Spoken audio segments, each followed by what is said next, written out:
Como yo vengo de la filosofía, no puedo dejar pasar incluso un título que yo mismo propuse, no puedo dejar pasarlo sin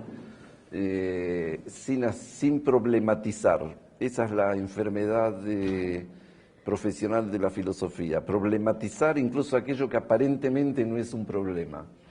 Y aquí el problema es con las dos palabras que figuran, los dos conceptos que figuran en este título, que es, o los tres conceptos: sionismos, político, ideología. Los tres son muy problemáticos, las relaciones entre estos tres conceptos también problemáticas. Y quiero poner un poco de orden, o por lo menos explicar cuál es la problemática. No sé si ordenarlo, pero comprender la problemática. Ante todo, respecto del sionismo, cabe la pregunta si es una política, si hay lo que se podría denominar una política sionista, o si el sionismo es una ideología. ¿Y por qué digo o? Con lo que estoy insinuando, que política no es ideología y ideología no es política. Especialmente ¿por qué? Porque las ideologías no nos dicen qué hacer. Por decirlo de un modo tajante, uso este término, estas dos palabras: qué hacer. No son una guía para la acción, nunca una ideología guía para la acción. Puede ser que ustedes piensen o están acostumbrados a pensar que no es así, que las ideologías, si son algo, son eso, son guías para la acción. Yo, para poner un poco, como decía Unamuno, para sus lectores, decía, creo que en El sentimiento trágico de la vida, que quiere ponerles pimienta en el corazón, para que estén inquietos. Entonces digo, quizás para inquietar, yo quiero decir lo que estoy diciendo, decir que la ideología en principio, y no solo en principio, no dice nunca qué hacer, o sea, no es una guía para la acción, no dice qué hacer, no dice, para decirlo más concretamente, qué medios hay que adoptar para conseguir determinados fines. Una ideología no es un fin.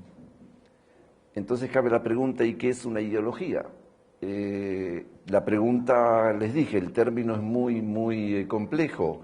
Hay dos conceptos básicos de ideología. Uno es el concepto que considera la ideología como un factor a priori, que antecede que a priori quiere decir antecede a la acción, y la orienta. Eso es lo que dije que no lo es, o en general no lo es. Puede ser, si hay discusión y me presionan contra la pared, a lo mejor voy a hacer algunas concesiones. Yo empiezo con una posición más extrema, para poder tener lugar a retrocesos. No voy a hacer compromisos por ahora. Entonces, digo, la ideología, unos la entienden como antecedente a la acción, y otros, como yo, y creo que es en general la mayoría de los que se ocupan de ideologías desde el punto de vista filosófico, creen que la ideología viene a posteriori, luego de la acción, a justificarla. Es decir, no la guía, sino que la justifica a posteriori. Para decirlo en un modo sencillo, primero yo quiero algo, después invento la ideología o la racionalización, como lo llaman los psicólogos en otros campos. Yo hablo de la política.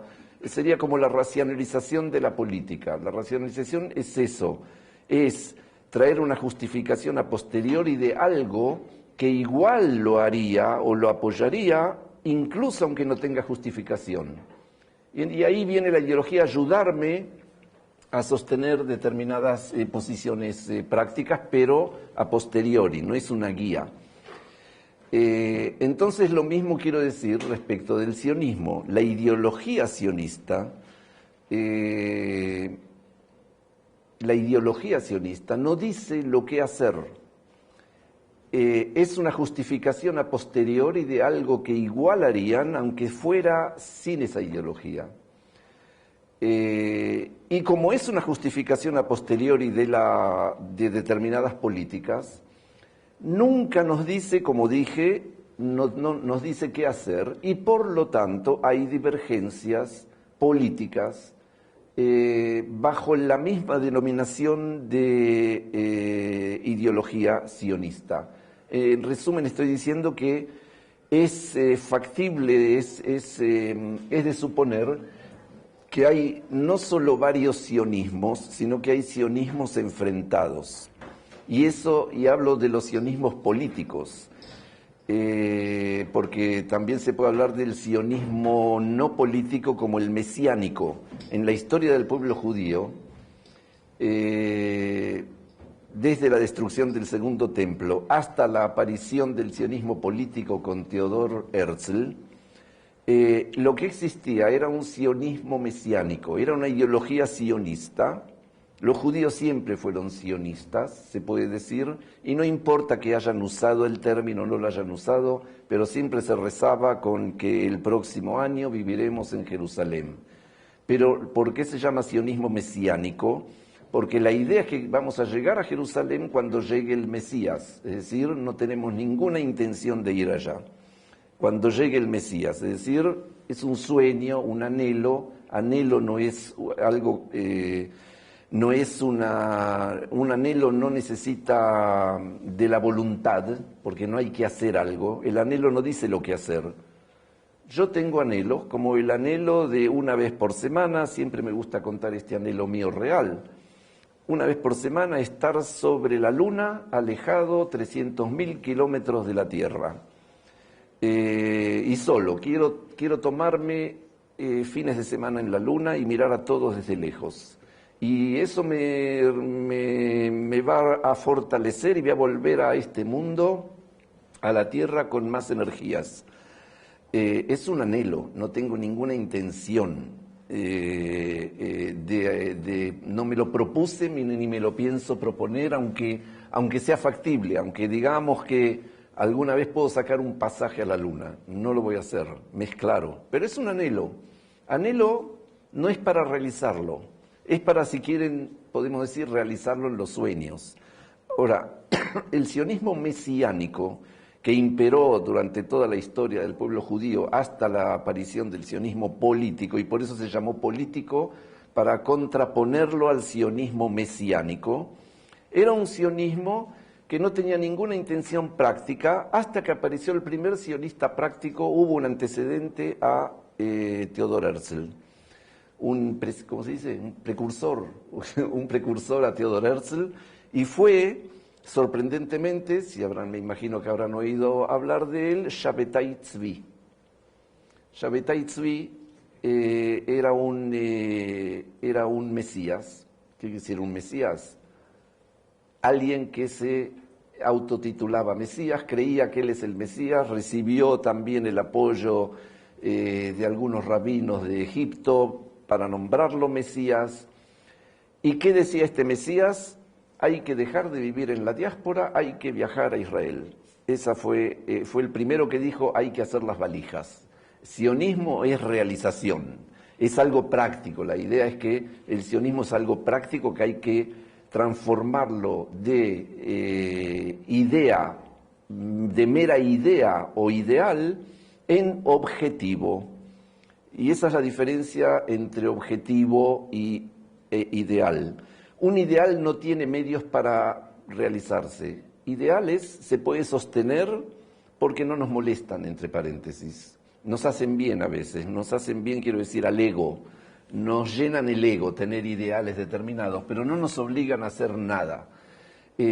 Objetivos es otra cosa. Un objetivo no es un ideal, es un ideal que lo ponemos ahora como algo de ese ideal, lo ponemos como objetivo. No sé si es la palabra adecuada la que estoy usando. Objetivo es aquello que uno necesita para poder realizarlo, adoptar medios. Fines, perdón, es mejor que decir objetivo la palabra fin. Nos proponemos fines. Proponerse un fin no es un ideal. Es proponerse algo bajo la condición de que haya medios para poder realizarlo. Y Shabbatai Tzvi propuso por primera vez el fin de ir a Palestina y incluso los medios que hay que adoptar para eso. Fue un fracaso total en su momento. Por las circunstancias, terminó finalmente pasándose al Islam, se cambió el nombre y pese a todo, y era en realidad algo forzado porque si no se pasaba al Islam lo mataban, es decir, no es que haya sido que voluntariamente o que descubrió que el Islam es la religión, se hizo Islam porque al buen estilo de Galileo, cuando le mostraron los instrumentos de, ¿cómo se dice?, que habían en los sótanos de la Inquisición, de todos los instrumentos de tortura, gracias, de la Inquisición, se dio cuenta que se equivocó, no lo torturaron, solo le hicieron una visita guiada por los sótanos y se dio cuenta que se equivocó y algo así pasó con Shabbatai Tzvi. El segundo gran intento fue el de un sionismo no mesiánico, fue el de Theodor Herzl. Cuando fue el caso Dreyfus en Francia en 1894, se puso a escribir el Estado judío. Es decir, quedó muy impresionado del caso Dreyfus y eso lo llevó a escribir el Estado judío, su libro más famoso por lo menos, aunque a mí me parece personalmente más interesante Alt-Neuland, que es una utopía política sobre el Estado judío. Con el Estado judío empieza la política sionista no mesiánica, lo que se llama el sionismo político. Y el sionismo político de Herzl consistía en preparar las condiciones. Sionismo para Herzl era preparar las condiciones en Palestina o donde sea para poder salvar judíos. Su problema era, por eso es importante el tema de Dreyfus, él veía que el caso Dreyfus no es una casualidad y no se trata solo de una acusación a un solo hombre militar de haber traicionado, sino que veía que era una cuestión antisemita y realmente fue una cuestión antisemita, traicionó delatando a los alemanes, teniendo negociaciones con alemanes, etcétera, un invento total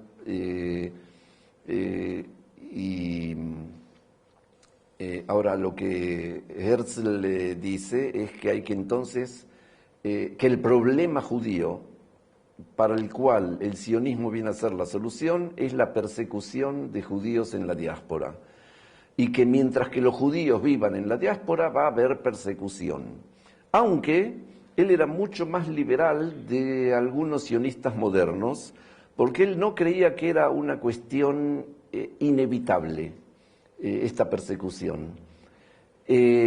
Lo que sí es cierto es que hay lugares en que hay persecuciones y persecuciones literalmente, es decir, hubo pogroms en Rusia en esa época y él creía que este es el problema y aquel que no se ve afectado por el problema, él no tiene problemas con ellos, pero aquellos judíos que son perseguidos por ser judíos debían tomar el destino, sus destinos en sus manos y crear un Estado judío que no va a ser un Estado únicamente judío, según Alt-Neuland, por ejemplo, donde hay, por ejemplo, población no judía. Incluso hay un personaje que es racista y Herzl le escribe muy, muy contra él, racista en el sentido de que creía que los árabes que viven en el estado Alt-Neuland, de ese estado judío, tienen que tener menos derechos o no tener derechos como tienen los judíos. Y Herzl lo ataca y dice que por suerte hay elecciones democráticas y en las elecciones el judío extremista perdió. Una utopía que él inventó, por supuesto. O sea que no era tan extremo como se lo suele pintar un Estado judío puro o algo así, no, había de todo tipo también de matices de judíos, religiosos, laicos, etc. Ahora, era un Estado donde había separación entre religión y Estado, muy estricta, ¿no? Como hoy en día, digamos, en Israel. Y si uno pregunta qué hay de los ideales de Herzl como fundador del sionismo político y lo que pasó en Israel, yo prefiero dejar esa pregunta abierta. De todos modos, es importante, yo creo, para comprender al movimiento sionista, entender que empezó como una cuestión muy, muy práctica, salvar judíos judíos que son perseguidos por ser judíos, cuyas vidas están en peligro. Ahora, para que vean lo complejo de la situación, ya desde los primeros congresos sionistas, donde se discutían estos temas, es decir, cómo lograr, incluso temas, quiero decir, se discutía cómo obtener fondos para crear condiciones favorables a la concentración de judíos, ya sea en Palestina, ya sea en Kenia o en Uganda, o incluso Herzl tenía una idea que para aquellos que tienen hijos en Israel, creo que se alegrarían si lo hubiese logrado, de crear un Estado judío en la Patagonia Argentina. O sea, que uno quiere ver a sus hijos, puede viajar solo hasta la Patagonia y ya está. No, tenía esa idea incluso. A eso creían que Herzl era un soñador por ese tipo de ideas. Entre paréntesis, muy utilizadas por antisemitas, por lo menos en Argentina, que nos querían robar la Patagonia. No solo los ingleses, también los judíos querían robar. Él buscaba, Herzl, yo quiero que comprendan hasta cuánto Herzl era práctico. Por eso recuerdo estas cosas tan raras para hoy, decir cómo eso es práctico, quiere irse a la Patagonia, piensa que Argentina le va a vender o regalar la Patagonia, parte de su territorio. Y sí, digo, él era práctico. Práctico no quiere decir que no es soñador. Para ser práctico hay que tener también sueños, es decir, sueños que uno se pregunta después, sueños no en el sentido real, soñar, ¿no? Tener anhelos que uno tiene que preguntarse acerca de esos anhelos, cómo lograr realizarlos. Entonces tuvo esa idea incluso de la Patagonia, escribe sobre eso, entre paréntesis, en sus diarios, y escribe muy a favor, es decir, cuando alguien que le propuso esa idea, dice eso, lo que él buscaba era un pueblo sin territorio y un territorio sin pueblo. Si logra eso, y eso lo buscaba realmente, por eso la idea también apoyaba la idea de Uganda. Palestina era un poco problemático porque él sabía que no era un territorio sin pueblo, él sabía que había población no judía. No estaba en contra de Palestina, pero las puertas estaban cerradas igual, o sea que toda la idea alternativa era porque no había dónde salvar a esos judíos. Y él creía que Argentina incluso se la vamos a comprar, la vamos a pagar bien, y después vamos a colaborar y hacer una federación con los argentinos, y los vamos a ayudar con nuestra capacidad de pensamiento y etcétera. Todo lo que el pueblo judío puede aportar, aportarán a la Argentina. Bueno, eso pasó, pero es curioso y es interesante. Pasó, es decir, no pasó nada con esa idea. Pero lo que quise decir, volviendo al hilo de lo que estaba diciendo, es que ya desde el primer momento del sionismo político empezó la divergencia y la discusión. Especialmente tuvo círculos opositores dentro del Congreso sionista. O sea que hubo ya pugnas internas dentro del sionismo acerca de cuál es el fin o cuáles son los fines del sionismo. Dentro de los congresos que era supuestamente ya el sionismo político organizado con congresos, uno de los opositores mayores, que hoy es considerado en Israel uno de los primeros sionistas y venerado como sionista, era Ahad Ha'am. Ahad Ha'am es un sobrenombre, uno del pueblo, quiere decir en hebreo. Ahad Ha'am estaba en contra. La discusión, por ejemplo, donde más interesante aparece es cuando se opone a Ahad Ha'am a la idea que quiso imponer Herzl en un congreso de ir a Uganda. Ahadam dijo, no, Uganda no, porque no hay ningún lazo espiritual histórico con Uganda, y el único lazo espiritual histórico que tenemos es con Palestina. Es muy sencillo, pero ahora yo digo, si lo piensan dos veces, toda la discusión esta tiene un aire muy enrarecido, es muy misteriosa. Si lo piensan dos veces o tres.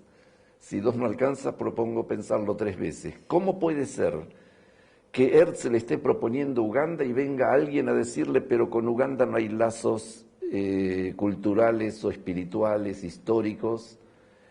La pregunta mía es esta, ¿Herzl creía que sí lo había? ¿Eso es respuesta a la idea de que Herzl, aparentemente, es respuesta a la idea de que Herzl creía que sí el pueblo judío tiene lazos históricos con Uganda? Cosa absurda, es decir, no puede ser. Entonces, ¿qué le pasaba a Herzl que quería ir a Uganda? ¿O qué le pasaba a Ahadam que estaba en contra de ir a Uganda? ¿Cuál es el problema? ¿Qué es lo que está en discusión? Lo que estaba en discusión era algo mucho más sencillo, era la salvación de aquellos perseguidos por pogroms. Había que salvar simplemente la vida. Y para salvar la vida, si Palestina está cerrada y Uganda es una propuesta factible, real, proponen dar al pueblo judío a Uganda, entonces hay que salvarlos en Uganda. ¿Cuál es el problema? Herzl no podía entender cuál es el problema. Pero yo creo que con razón, porque ahora entonces la pregunta clave es ¿qué tenía en su mente Ahadam cuando está diciendo esto? No puede ser tampoco, por ejemplo, que Ahadam no sepa lo que sabe Herzl cuando está proponiendo Palestina en lugar de Uganda. Porque lo que sabe Herzl es que no hay entrada a Palestina, no se puede traer a masas a Palestina. Entonces tendría Herzl que ir a Ahadam y decirle, espera, hay un dato que te falta, vos no sabías que está cerrada la entrada a Palestina. Eso otra vez es absurdo, es decir, no puede ser que Ahadam no sepa, porque todo se hubiera solucionado simplemente con darle el dato, le faltaba información, no puede ser.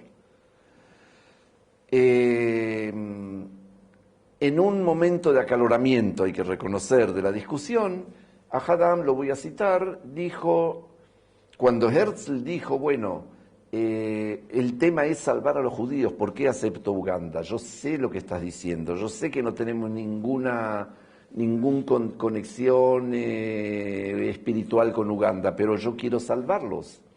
Y aquí ahora puede ser un refugio, y entonces vamos a llamarlo refugio temporal.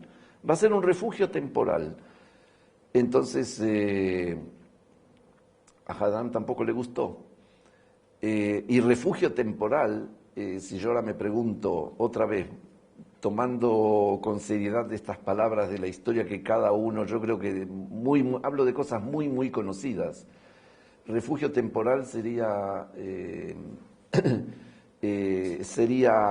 también una idea un poco problemática. ¿Qué quiere decir refugio temporal? Imagínense, para hacerlo más vivo, que alguien dice, bueno, la solución como refugio temporal para los judíos que vienen de Polonia y de Rusia es Uruguay. Entonces uno dice, no, yo estoy en contra. Bueno, van por lo menos que vayan a Uruguay, gracias. Que vayan a Uruguay y Uruguay va a ser un refugio temporal. Alguien agrega. ¿Cómo sabe que va a ser un refugio temporal? ¿Y si le va bien en el refugio temporal? ¿Y si en Uruguay no hay antisemitismo grave como había en Europa y persecuciones donde hay que escapar, etcétera, y económicamente la gente se estabiliza? ¿Quién va a venir a decirle, mira, te quiero recordar que esto fue un refugio temporal, así que por favor, ahora que tenemos a Palestina, a hacer las valijas? No. El que le fue mal y quiere probar allá, o el que tiene ideales, no digo que únicamente el que le fue mal, el que va por ideales a Israel, va por ideales, pero no es una obligación, no es un refugio temporal. Y temporal igual, en la vida todo es temporal, hay algo no temporal en esta vida, todo es temporal. Refugio temporal, ¿a qué voy con todo esto? ¿De qué estoy haciendo cuestión? Y lo que estoy diciendo es que cuando Herzl dijo que Uganda es un refugio temporal, él lo dijo únicamente para lograr el apoyo del resto que no entendían que el tema es salvar judíos y que estaban tan influidos por Ahadam que estaban dispuestos a renunciar a Uganda, lo importante que sea con Palestina. No le importaba el tema del refugio temporal, eso quiero decir, era un argumento para la discusión interna dentro del Congreso sionista para que apoyen a su posición de salvar a judíos, y la única posibilidad de salvarlos era Uganda. Ahora, Ahadam, dije en el acaloramiento de la discusión, dijo, no porque mueran unos cientos de judíos en Europa Oriental, no por eso va a caer o va a sobrevivir el judaísmo. Fíjense, la frase es muy problemática. Quiero que fíjense bien lo que está diciendo. Lo que está diciendo es, lo voy a decir en mis palabras, que caigan y mueran judíos en Europa Oriental, a mí no me importa, porque en mis prioridades lo importante es el judaísmo, no los judíos. Ahora, podrían decir, bueno, ¿cuál es la diferencia entre judío y judaísmo? Yo digo, es cierto que en principio sería una discusión filosófica, la diferencia entre judíos y judaísmo. Judíos son aquellos que tienen judaísmo, digámoslo así. Y judaísmo es aquello que pertenece a los judíos. Se podría terminar así la discusión, pero no. Acá hubo un momento en la historia judía que el que está a favor del judaísmo estaba en contra de los judíos, y el que está a favor de los judíos está en contra del judaísmo, porque ir a Uganda es contra el judaísmo, pero es a favor de los judíos. Y cuando no hay, porque no hay otra alternativa. Si hubiera alternativas, muy bien, podría ser, pero no. Si hubiera alternativas, esta discusión en general no se hubiera dado, porque Herzl no tendría ningún problema en que sea Palestina. Por supuesto estaba interesado en Palestina, pero no había esa posibilidad. Entonces yo digo, ¿qué es sionismo? ¿La defensa de qué? ¿De los valores judíos o del judaísmo, por un lado, o la defensa de judíos perseguidos por ser judíos? Aquí ya son dos tipos de sionismo diferentes. Y yo creo que la discusión hasta hoy sigue dándose en el seno con otros matices, pero en el seno del movimiento sionista. ¿Cuánto tiempo? Quiero dejar tiempo para discusión. Tengo.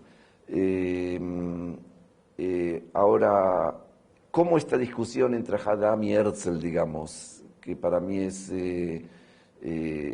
emblemática de todas las discusiones que hay dentro del sionismo, tiene vigencia hoy en día, o digamos una vigencia parcial,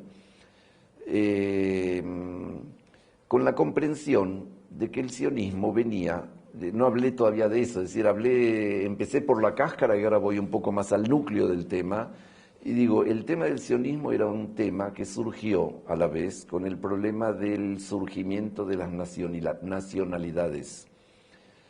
Lo de Shabtai Tzvi fue mucho antes de eso y no tenía nada que ver con las nacionalidades, pero el surgimiento del nacionalismo judío moderno es cuando comienza también el nacionalismo no solo judío, sino que comienzan los nacionalismos.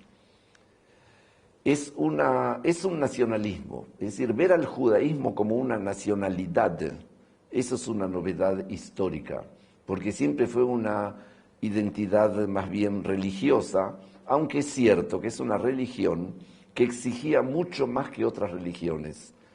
Es decir, ser judío no es solo ser religioso, sino que era un estilo de vida. Y la religión, por ejemplo, para un católico no es exactamente un estilo de vida. Él va una vez por semana a rezar, si en general va a rezar, y no digo en las épocas que había religiones, que es decir, que no había laicismo. El judaísmo requiere mucho más del judío, la religión judía requiere mucho más. Hay que rezar antes de comer, después de comer, antes de ir a dormir, cuando se despiertan, etcétera. Toda acción debe estar acompañada de alguna bendición. Una religión muy personalizada. Ahora, de todos modos, el surgimiento del nacionalismo en esa época, no por casualidad, digo, históricamente, surge también el nacionalismo judío. El ver al judaísmo como una nación, y eso entre paréntesis surge cuando también surge el laicismo, el nacionalismo. Se puede pertenecer a una nación y no tener una religión determinada. Se separa ya entre nación y Estado. Todo esto proviene luego de la época del iluminismo y de la emancipación de Europa. Pero fíjense que aquí también hay dos tipos de nacionalismos. Así como hubo, dije, dos tipos de sionismos, uno que salva el judaísmo, uno espiritual, podríamos llamarlo, sionismo espiritual y sionismo terrenal, digamos. El de Herzl, llamémoslo terrenal, y al otro espiritual. Ahora, con el nacionalismo pasó algo muy interesante. Hasta 1870, el nacionalismo, los nacionalismos europeos, todos estos procesos son más bien europeos, tenían una tendencia, ser nacionalista significa buscar la integración de Alemania era una integración no antinacionalista, la integración de Francia, de Italia especialmente Italia y Alemania, fueron integraciones de principados. Ustedes saben, y si no saben es muy fácil de llegar a ese material, eran territorios muy divididos.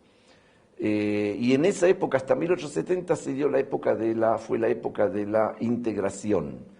Se integraron países, se formaron naciones, pero naciones formadas por otras naciones que no tenían precisamente unidad cultural, no necesariamente unidad de idioma, no necesariamente nada más que la cercanía territorial. Y se transformaron en naciones, y el nacionalismo era integrador, llamémoslo nacionalismo integrador. Desde 1870 comienza otro tipo de nacionalismo, el nacionalismo desintegrador. La liberación nacional significa que va a ser esta vez contra los vecinos. Si antes era a favor de los vecinos hasta 1870, ahora empieza el nacionalismo desintegrador. Uno de los expertos de nacionalismo dijo una vez que una nación, teniendo en mente el nacionalismo desintegrador, dijo que definió a la nación, por supuesto con humor, dijo, es un conjunto de seres humanos que se inventan un pasado común y odian a los vecinos. Eso es una nación. Por supuesto con humor, pero me parece muy sano, un humor muy sano. Es decir, para aquellos que exageran con el nacionalismo, conviene recordarles que a lo mejor hay algo de eso, que se inventan un pasado común.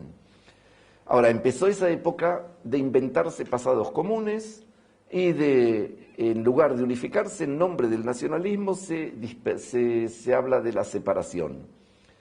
Ahora llego al sionismo. Digo, ¿el sionismo dónde está? Está en la integración, en la línea integradora que predominó, no digo que desapareció, es decir, no dije exactamente, no me expresé bien. Dije, era la línea que predominaba hasta 1870. Después del 1870 predominó la línea desintegradora, o podríamos llamarla aislacionista. El que tiene una nación tiene que separarse del resto de las naciones. Cuando antes era el que tiene una identidad nacional, tiene que unirse con otras naciones. No una unión total, porque eso ya es cosmopolitismo, a eso no se llegó. No era un punto del que se hablaba. Es decir, los filósofos como Kant podían hablar de eso, pero no nadie más que los filósofos. Ahora, ¿en dónde está el sionismo de hoy? ¿Es un sionismo que responde a la tendencia integradora que predominó hasta 1870, o la tendencia opuesta, la desintegradora? Sobre esto yo digo, no hay ninguna posibilidad de tomar una decisión basada en hechos o en historia. Es decir, dentro del movimiento sionista de hoy, llegué a hoy, dentro del movimiento sionista hay una línea, una tendencia a la integración nacional, no perdiendo la nacionalidad. Eso es lo que caracterizaba el nacionalismo anterior. No perdían la nacionalidad, sino que la nacionalidad tenía un carácter integrador, no la veían como opuesta al vecino. Ahora, el sionismo se desarrolla, tiene que desarrollarse en oposición con los vecinos, con aquellos que no son judíos en el Medio Oriente, por ejemplo, o tiene que desarrollarse en oposición.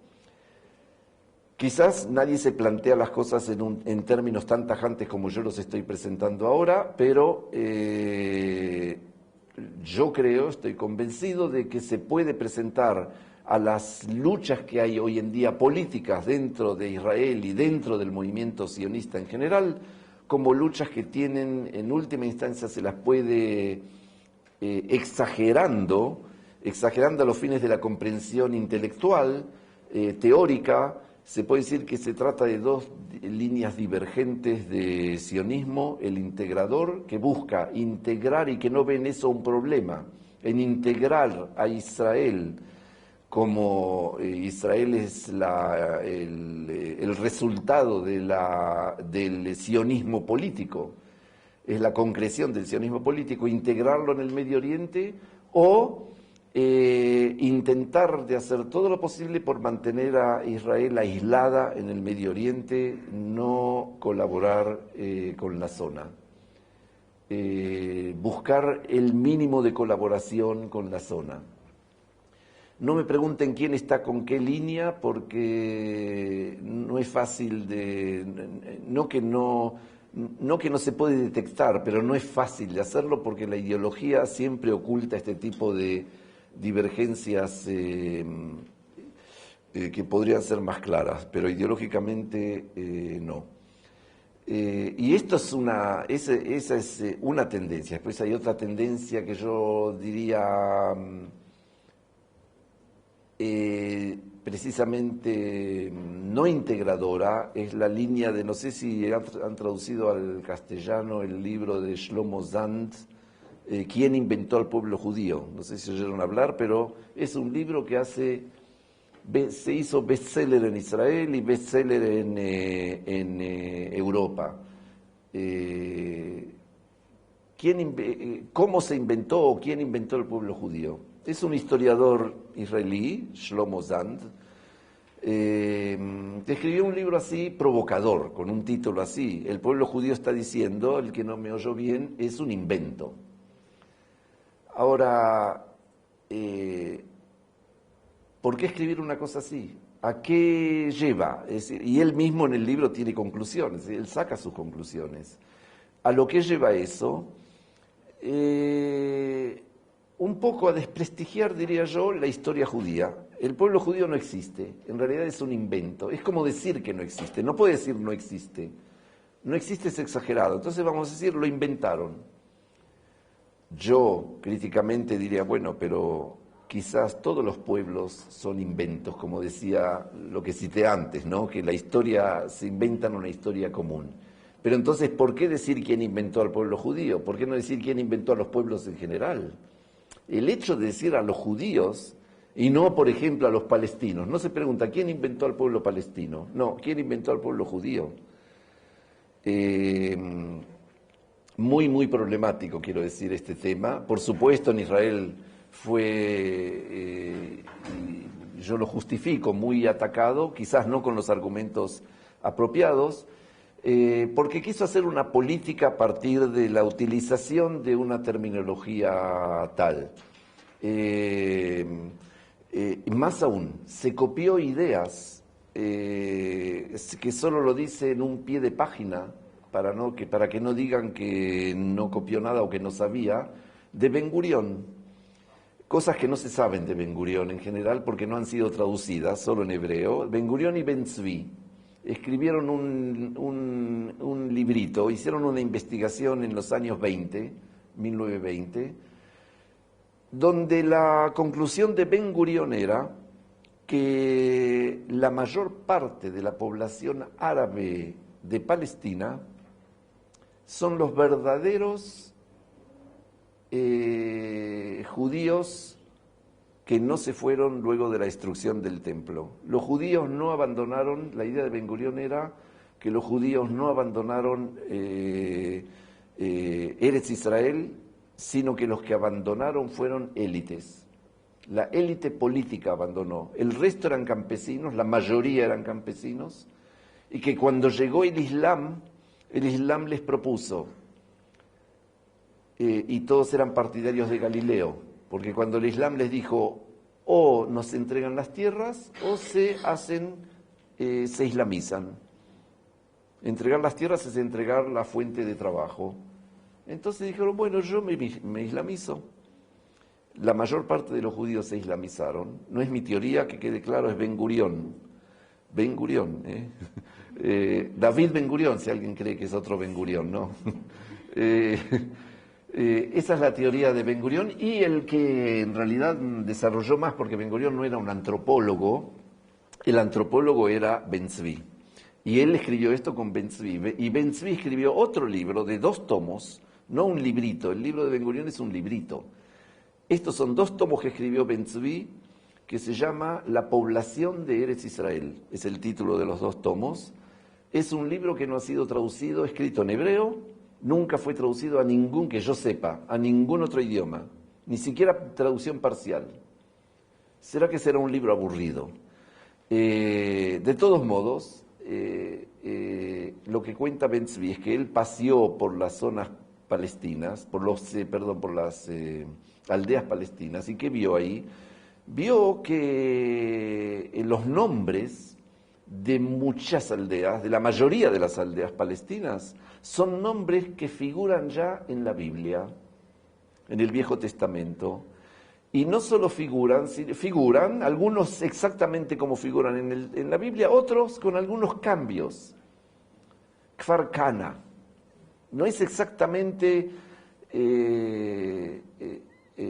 Capernaum, de Kfar Nahum, es claro, no es un tema que unos digan sí, otros digan no, está claro, solo que él lo puso negro sobre blanco, es decir, lo escribió, vio que conservaron los nombres. Dice, en esas épocas, cuando se conquistan tierras, si viene un pueblo y conquista otro, no te conservan el nombre de la aldea, sino que destruyen todo y le cambian el nombre y le ponen el nombre que ellos quieren. Nada de continuar con ninguna tradición. Pero acá en Palestina resulta ser que hay una tradición entonces. Y no solo eso, en muchos cementerios árabes, hay tumbas antiguas judías. ¿Qué hacen tumbas judías en un cementerio árabe? Y son las más antiguas. Es decir, ¿qué pasó aquí? Siguieron usando su mismo cementerio. Eso es todo. Eso es lo que explica. Yo les voy a comentar una anécdota personal. Yo viajaba una vez con un taxista al norte y le comentaba, viajábamos una vez por semana a una shluja, no sé cómo se dice, ¿Un qué? No. Yo iba a enseñar al norte de Israel, algo de la Universidad de Haifa. Y él me llevaba junto con otros profesores, y en el viaje, era un viaje de 1 hora y media, y de vuelta todas las semanas. Así que hablamos de muchas cosas, y le comentaba yo el tema este de Ben Tzvi. Y me dice, mira vos, yo nunca pensé, y nadie se le ocurrió pensar, él era de Sajnín, es una ciudad árabe en el norte, en Galilea. Dice, nunca se me ocurrió pensar, dice, cuando alguien está enfermo en la familia, muy grave, lo primero que se hace es ir al cementerio a rezar a la tumba del justo. Hay un justo que ahí hay que rezar. Y ese justo, nadie hace preguntas, nadie sabe por qué. Es una tumba que está escrito en hebreo, es una tumba antigua de un justo. Lo llaman justo, como los judíos llaman tzadik también. Y ahí se reza porque él es el que va a sanar. Si rezas ahí, va a sanar. Y dice, él se dio cuenta por primera vez, una persona mayor. Es decir, se crió en ese ambiente tan con naturalidad que no se dio cuenta. Es sorprendente, pero es así. No solo él, nadie se dio cuenta. Pero ese justo, todos saben que ahí hay que rezar. Y es una tumba judía. Pero ellos ni piensan la tumba de quién es. Ellos están en el cementerio de ellos, van y rezan, ahí hay que rezar. Eso lo cuenta Ben Tzvi. Ahora, Ben Tzvi fue presidente de Israel. Cuando lo nombraron presidente, sacaron las obras completas de Ben Tzvi en una edición muy buena, como esas que Horta acostumbra hacer, lindas, oficial del gobierno. Las obras completas se llama, pero le faltan 2 libros. Estos libros no están. Entonces, yo me imagino incluso que le habrán preguntado a Ben Tzvi, oíme, ¿qué hacemos con tu libro Los pobladores de Eretz Israel, ahora que sos presidente del Estado de Israel? Porque él lo escribió en 1920 y pico. Y me imagino que él habrá dicho, bueno, ¿saben qué? Déjenlo afuera. Porque ahora viene la pregunta, fíjense lo que es, ¿a quién le conviene la verdad? Esta parece ser que es la verdad, ante todo. Ahora, ¿de dónde vienen? Es otra pregunta que no tengo tiempo de desarrollar. ¿De dónde vienen entonces los judíos de la diáspora? Ante todo, no de Palestina. Según esta idea de Ben Tzvi, no de Palestina. ¿De dónde? ¿Los Cusares? No sé. Dejémoslo abierto. Entre paréntesis, eso es lo que a mí me gusta. Abrir, dejar incógnitas, cosas que si los hacen ir ante todo a Wikipedia y después seguir adelante, para mí es un éxito del encuentro. No me molesta dejar temas abiertos, pero es una pregunta interesante ahora. Si digamos que es cierto que la mayoría no se fue, ahora, ¿quién necesita esa teoría? El movimiento sionista no necesita eso. Le viene mal la verdad histórica. Digamos que es verdad, lo digo como suposición de que, como hipótesis, digamos que es verdad. El sionismo no necesita una cosa así. ¿El movimiento de liberación palestina necesita que le digan que los judíos son, que ellos son judíos? No, menos todavía. Nadie lo necesita. Al contrario, puede perjudicar incluso a la situación. Y por lo tanto, Ben Tzvi dijo, me imagino que lo consultaron, y me imagino que habrá dicho, no lo publiquen. Está bien, no lo pongan en las obras completas, yo soy ahora presidente, no queda bien, como se dice en Yiddish.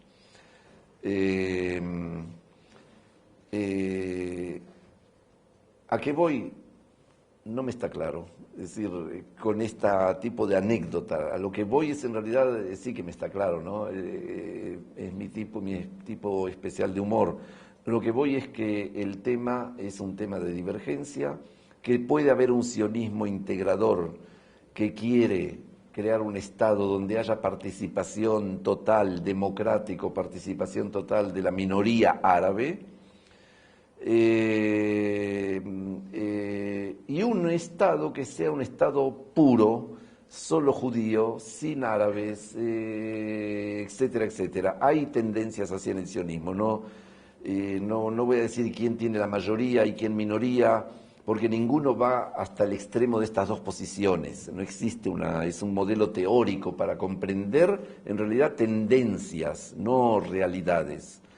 Y esa yo creo es la situación compleja del sionismo, si integrarse o no integrarse en el Medio Oriente. Hay aquellos que dicen que es un peligro al judaísmo la integración porque comenzará en realidad la asimilación y la desaparición del pueblo judío. Como si fuera que el pueblo judío necesita tener enemigos, como en una época tuvo a los antisemitas, ahora hay que tener enemigos también aquí, que si no, desaparecemos. Hay una tendencia, si no digo que nadie lo diga tan así como yo lo digo, yo exagero, y yo me permito esa exageración porque no soy político, porque me dedico a la filosofía. Si fuera político tendría que desmentir todo lo que dije. Bueno. Brevemente, una pregunta y 2 comentarios. La primera pregunta es, no me quedó clara su definición de ideología. Entonces, ¿qué le parece a usted una definición como visión o concepción del mundo? El segundo es un comentario. Si yo hubiera estado en el Congreso sionista, famoso que usted mencionó, le hubiera tenido que dar la razón a Haddam, claramente. Porque la idea de llevar a fundar un Estado judío en cualquier otro lugar del mundo, no hay lugar del mundo que esté deshabitado. Aún el desierto del Sahara está habitado. A la larga, conduciría a nuevas persecuciones de judíos y a más problemas de los que habría antes. O sea, la solución de Haddam, seguir luchando porque fuera en lo que es Israel hoy, es la única viable. En segundo motivo, porque muchos judíos no querrían ir a un lugar que no tiene ningún vínculo con su pasado histórico. Eso es lo que yo pienso.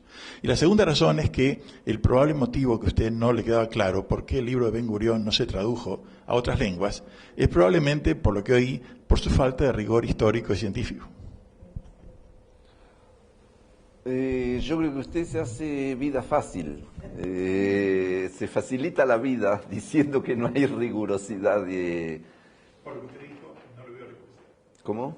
Que no permanezcan los nombres cuando una nueva cultura irrumpe, es falso. En México, a pesar del dominio español, muchos lugares tienen nombres indígenas, o sea que es falso. No, no es falso, no, me trajo un lindo ejemplo, perdón, ahora me gusta la discusión, trajo un lindo ejemplo, porque en México, ¿quién conserva los nombres? La población que se quedó.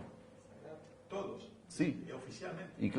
Y claro, pero son los indígenas que se quedaron. Lo que pasó con estos indígenas, ¿qué fue? Cambiaron de religión, de repente se hicieron católicos, porque les va a traer más beneficio, dicen, no sé, todo tipo de ideas. Es interesante leer realmente sobre la conquista de lo que llaman Nueva México y ver cómo fue todo eso. No fue nada fácil, pero son poblaciones que quedaron.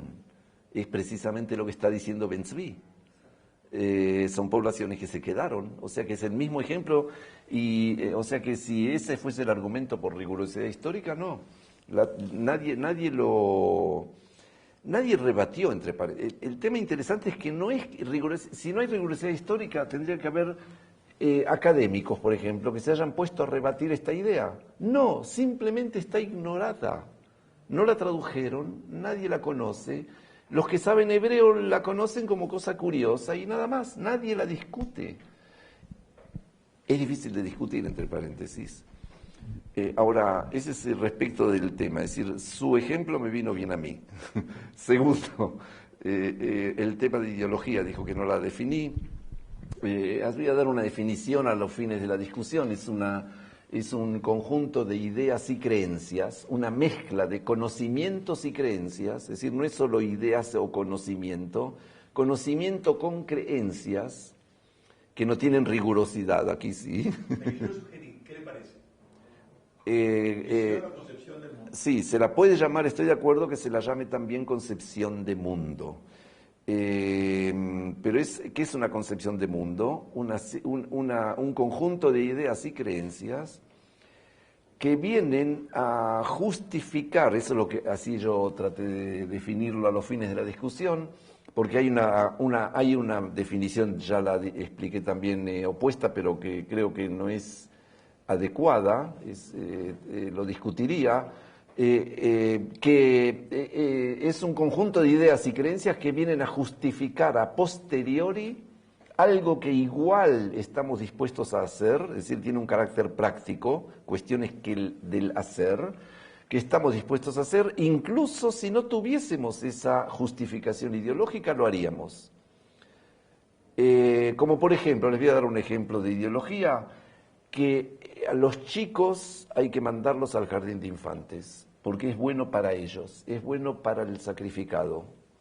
No es bueno para mí porque no tengo paciencia para que estén dando vuelta en mi casa todo el día. ¿Qué voy a hacer con ellos? Y más aún que quiero salir a trabajar. No tengo con quién dejarlo. Menos mal que está el jardín de infantes donde pueden ahí estar. Que es bueno para el corbán, ¿cómo se dice? Para el sacrificado, para la víctima. Esa es la palabra que quería decir.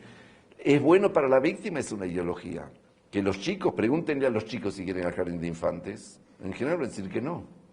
Y hay que convencerlos de que sí, a la fuerza, y lloran, ¿no? ¿Quién no sabe cómo lloran?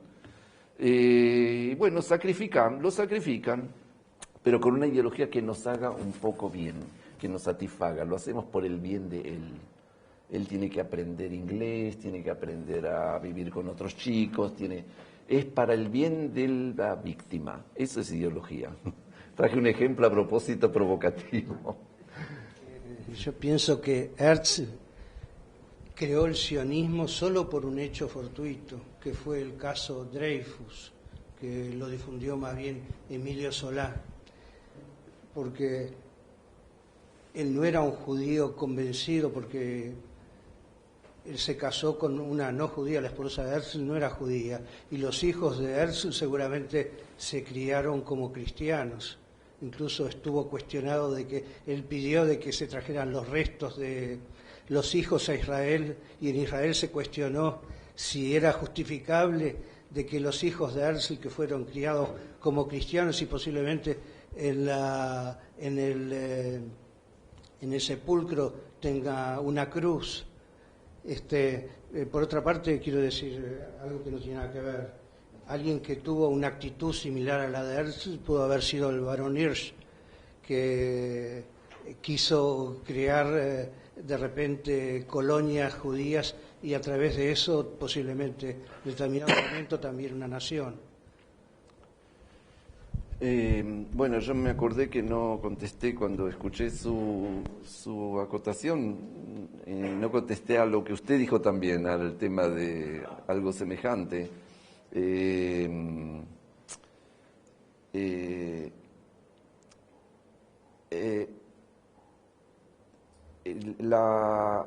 Ante todo, quiero contestar a su acotación respecto de lo que es que estaría de acuerdo con Ahad. Yo, nuevamente, para poner un poco de pimienta en el corazón, diría así, Ahad es que Herzl también está de acuerdo, que estaría de acuerdo, digamos, si escuchase esto hoy, con que no había ninguna tendencia. Yo lo dije claramente, que no había ninguna relación afectiva especial o espiritual histórica con Uganda. Él quería salvar judíos. Y salvar judíos, usted dice, bueno, los salvas hoy, pero van a morir mañana. Un momentito, por lo menos salva hoy. Ya estás prediciendo, entonces ¿qué? ¿Que se mueran hoy porque igual mañana los van a perseguir si los llevas a Uganda? No. Herzl no pensaba así, era más práctico. Lo que yo quiero demostrar es que Herzl era práctico pese a la imagen negativa o de soñador que tenía. Yo digo, él era una persona práctica. Él decía, bueno, se los puede salvar hoy. Yo sé que en la diáspora se los va a perseguir y que en Uganda también se los va a llegar a perseguir, a lo mejor, o sí o no. Pero por lo menos ahora que no hay salida porque ya los están persiguiendo, hay que salvarles la vida. Entonces, apoyar a Ahad en esa circunstancia significa desentenderse del destino de esos judíos que lo están ahora persiguiendo y asesinando. Eso era. Por eso yo creo que incluso usted estaría de acuerdo con Herzl y no con Ahad. Pero a la larga. A la larga, como dice Keynes, a la larga, a largo plazo todos moriremos. Sí. Bueno, usted quería... el barón Hirsch, yo creo que no lo hizo por ideales, era barón Hirsch. Y pregúntele a los colonos judíos de Entre Ríos cuánto lo querían. Era muy caro, había que pagarle y hay mucho escrito sobre el tema este. Fue un gran negocio.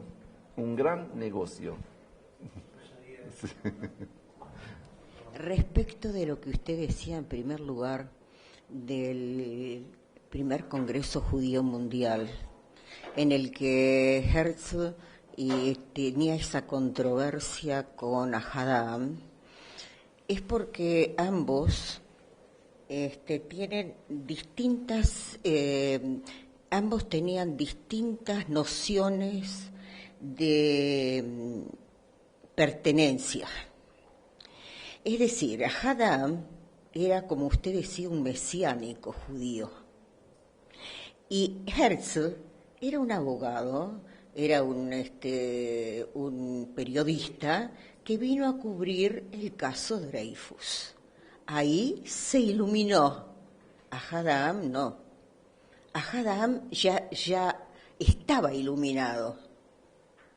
Y entonces era lógico que ante la situación antisemita que él vio en Dreyfus, que por creer que los principios de libertad, igualdad y igualdad, legalidad y libertad era de la Revolución Francesa, pertenecía también a los judíos. Y entonces se interna Dreyfus en el ejército. Y ahí el antisemitismo francés, liderado por Esterhazy, que fue el que lo denunció, el que dijo que él era un enemigo casi sin pruebas, porque tenía todo el ejército atrás enemigo. Pero quiero decir de que es lógico que ante esa situación Herzl haya querido que otra vez no se produzca ese fenómeno de Dreyfus, porque esto le abrió los ojos, que a él también le podía haber pasado. Sí, yo no digo que no, lo que está diciendo usted no contradice lo que yo dije. Usted está... ¿Cómo? Reafirmando lo que estoy diciendo. Yo prefiero que hablen los que se oponen a lo que digo. ¿Los que qué? ¿Se oponen? Se oponen, sí. A lo que yo digo, a mis tesis. Que yo no participo del sionismo que sea laico. Yo participo de un sionismo con sus raíces. Y como en todos lados, y yo citaba México, porque fíjese que en México las raíces de la tierra, las raíces hondas que tienen los indígenas, no termina con las distintas revoluciones, no termina con en que Norteamérica les saque la mitad del territorio, no termina con que se hayan callado cuando los franceses no estuvieron con la dictadura de Porfirio Díaz, pero en 1901, creo, es que salen los Zapata, y entonces los Zapata tienen eso que yo tengo, pertenencia. Y entonces cuando hay pertenencia hay nacionalismo. La pertenencia es porque usted se siente identificado con un origen. Y es fundamental eso en la vida de las personas. Sí, yo creo que se exagera cuando se dice que Herzl era un asimilado que no tenía nada de cultura judía. Yo creo que es una exageración que viene bien a ciertos círculos que quieren dejarlo mal parado para defender posiciones más espiritualistas como la de Ahad Porque Ahad Ha'am, quisiera agregar otro dato, Ahad Ha'am, cuando ya se trata del sionismo, el sionismo no viene a salvar a los judíos del antisemitismo, ante todo. No. Entonces tampoco... Tampoco, como no hay que salvar judíos, también no hay que traer judíos a Palestina. Palestina que tiene que ser un centro espiritual, no real de gente. Tiene que ser un pequeño museo judío, museo sí. Hay que tener aldeas museo de ejemplo, como si hablo de Ahad Ha'am. Ahad Ha'am era un sionismo espiritual, de centro espiritual para la diáspora, nada más. O sea que masas judías a Palestina, no. Esto se hace más interesante todavía, porque masas judías a Palestina, masas judías a Uganda, no. Cuando ya se habla de masas judías a Palestina, ¿qué dice? Tampoco. Entonces, ¿quién es Ahad Ha'am? No sé. Primero quiero felicitarlo, muy interesante la exposición, y como siempre aprendemos cosas nuevas contigo. Te iba a comentar lo siguiente. De acuerdo a los historiadores internacionales y judíos, en el Imperio Romano, en el siglo I, había un 10% de la población del Imperio Romano que era judía y estaba desparramada por todo el Imperio Romano. Que sí que un poco lo que tú decías de que la masa judía se quedó en Palestina me suena un poco raro, por lo menos o yo estoy equivocado o algo está fallando. Si había 10 millones desparramados por todo el Imperio Romano, entonces o eran judíos convertidos, pero había judíos por todos lados. Había judíos en España, había judíos en Italia. ¿Y de dónde salieron? Esa es la pregunta. ¿Cómo puede ser 10 millones de Palestina? Fíjense con perspectiva histórica. Es cierto, y esos censos son creíbles. ¿Por qué son creíbles? Fiables. ¿Por qué son fiables? Porque fueron hechos a los fines de recaudo, de impuestos, de recaudo de impuestos. Así que si lo hicieron es porque es fiable. Ahora, 10 millones en las condiciones económicas de esa época, en la zona de Palestina. No, fueron desarrollándose. ¿De dónde salieron 10 Perdón, millones? yo no dije que salieron de golpe. No te olvides que en Alejandría... ¿De a poquito? ¿Cuánto? Fueron saliendo desde la época de la conquista griega, helena, digamos, del medio, del cercano oriente. Muchos judíos se fueron desparramando por la parte griega. Había en Alejandría un tercio de la población de Alejandría era judía. Y habían salido todos de la Palestina. Bueno, digamos, yo no sé, yo solo digo, es interesante lo que dice Ben Tzvi y Ben Gurión de los palestinos de Israel, que son los que no abandonaron. Podría ser que hubo quienes abandonaron y hubo quienes no abandonaron. Eso es todo. Bueno, lo segundo que iba a comentar, lo segundo que iba a comentar era lo siguiente. Cuando empezó el sionismo, había muchas corrientes que hablaban de la integración con los árabes. Estaba Magnus, sí, y otros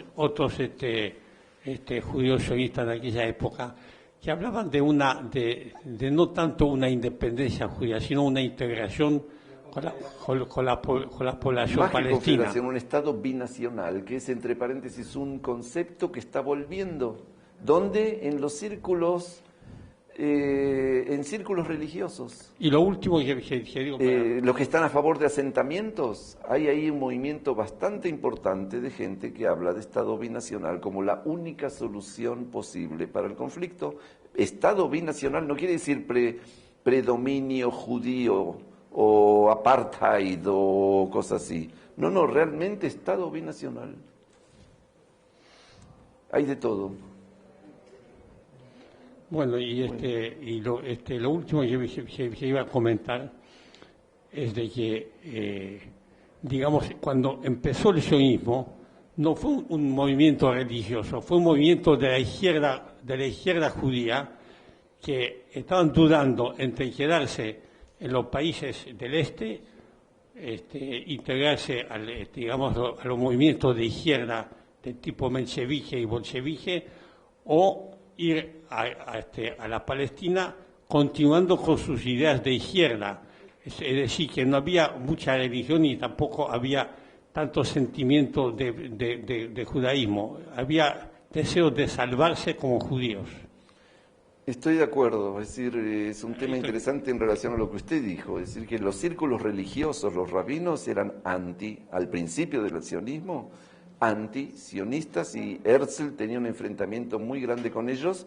Luego se dio ya una división dentro de los religiosos, pero en principio es cierto, fueron los círculos más bien laicos, no de izquierda, también de derecha, liberales de derecha, no religiosos. Bueno, tres cosas. Ya que usted es filósofo, yo le quiero preguntar, porque así, de frente, ¿cómo se entiende el sionismo fuera de Israel? ¿Cómo qué? ¿Cómo se entiende el sionismo fuera de Israel? Es un problema que yo como judía lo vivo, y cuando escucho el sentido de pertenencia o esto, o, bueno, cualquiera de las... ¿Cómo usted, como filósofo o en su pensamiento, se entiende el sionismo fuera de Israel? Después, de verdad, con tantas diferencias, discutiendo las divergencias entre sionismo político y sionismo el otro, y que si o sea, ¿qué posibilidades hay de que el judaísmo siga vivo? Porque realmente para mí es una preocupación muy grande. Incluso yo veo aquí casi pura gente de edad un poco mayores que yo, y que los estudios dicen que realmente el interés de los muchachos cada vez es menor, y qué se puede hacer. Eso no creo que usted lo pueda responder. Todo el mundo dice hay que hacer aliyá. Y este es un comentario que hoy leí que Roman Polanski, que es sobreviviente polaco del Holocausto, va a hacer una película sobre el caso Dreyfus, y me imagino que él como sobreviviente está sumamente preocupado con el tremendo antisemitismo que está viendo en Europa, sobre todo, pero en todas partes del mundo. Esperemos que eso dé pie a nuevas discusiones. Bueno, la verdad que fue la pregunta más difícil que tuve, porque realmente no tengo. Lo único que puedo decir es que los judíos reaccionan de un modo muy en las diásporas, de un modo muy especial ante el tema. Son muy sensibles al tema, no solo mayores, también jóvenes. Esa es mi impresión al tema israelí. Es decir, les preocupa. Mientras todo ande bien en el Medio Oriente, no. Pero a lo mejor no, quiero decir. Pero en general, sí, es una preocupación. Pero más que eso, no sé. Es decir, no.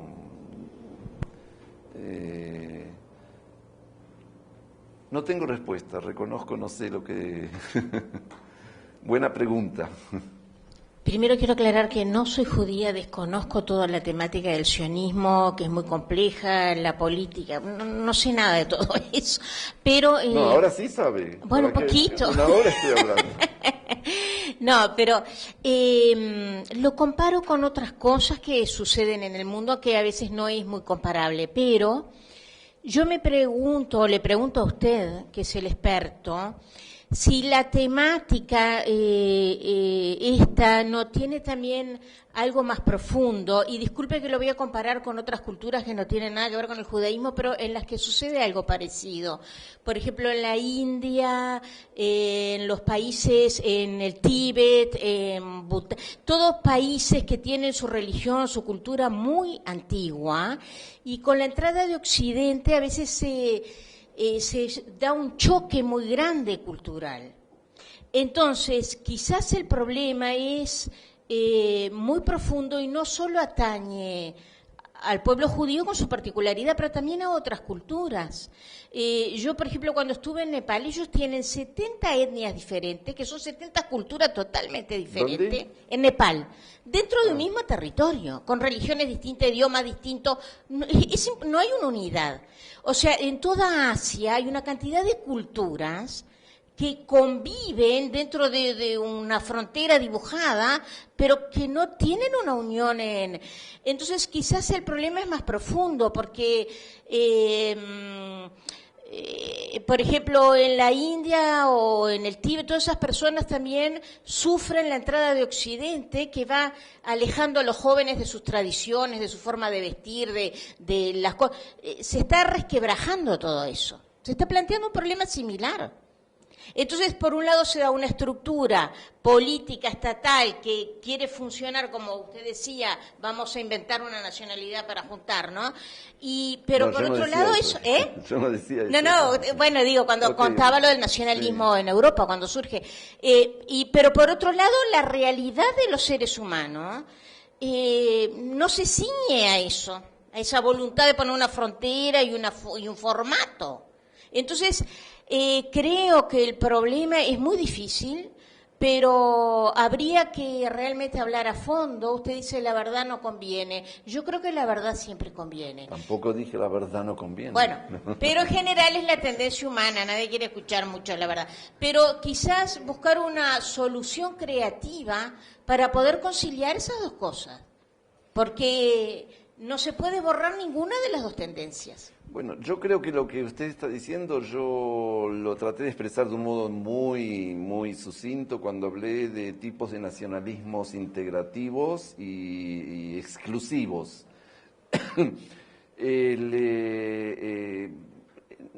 El tema no es los nacionalismos, sino desde el punto de vista político es si se trata de una convivencia de naciones o si trata de fomentar el nacionalismo para enfrentar a los demás.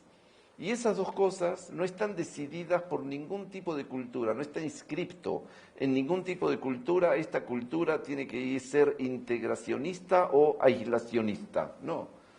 Así que el problema es un problema real que quizás tenga otros fundamentos económicos también, que a alguien le convenga que haya tensión entre naciones, o a otro le convenga que no haya tensión y quizás va por otro lado.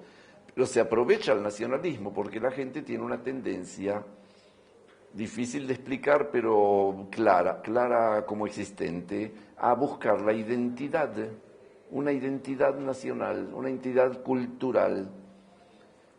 Aunque sea difícil de comprenderlo, pero buscan esa identificación. Y ese es un tema en sí. Más que eso, no sé. ¿Y qué soluciones dar? Justamente por escapar de eso me fui a la filosofía.